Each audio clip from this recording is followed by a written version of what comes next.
Hi, it's Erik Paulsen. Welcome to the Correspondence Corner this week. I'm standing in the tunnel to the U.S. Capitol in front of the artwork that was actually painted by Carly Koch, a student from West Tonka who won the Congressional Arts Competition this year. She gets her artwork displayed here in the Capitol for the next year. We're certainly proud of her. I encourage all high school students to look for our Congressional Arts Competition next year so they'll have that same opportunity. We're going to get to our questions though, and the first comes in an email I got from Paul in Chaska. He writes in, "Dear Congressman Paulsen, as the economy continues to struggle and the unemployed continue to looking for jobs, what is being done to ensure they're ready to re-enter the workforce?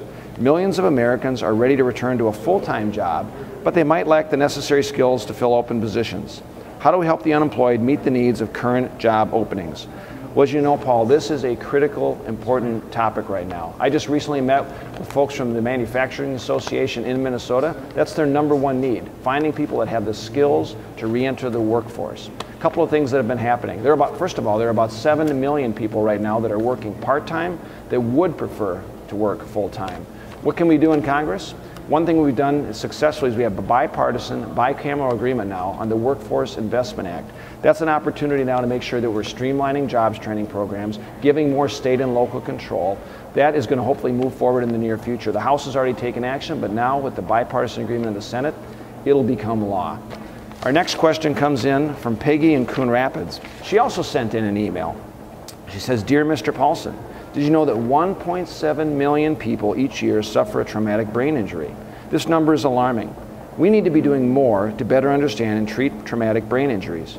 Congress must do its part to make sure we're putting money into important medical research. I would urge you to support this important work being done. Thank you, Peggy." Peggy, thanks for writing. Very important topic. I recently had the chance to meet with Ben Utek, who's the former Minnesota Gopher and NFL player whose career was cut short because of a head injury.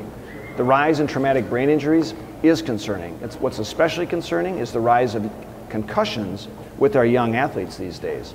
I support reauthorizing programs that are aimed at preventing traumatic brain injuries. I want to thank everyone for sending in your questions and your ideas and your thoughts this week.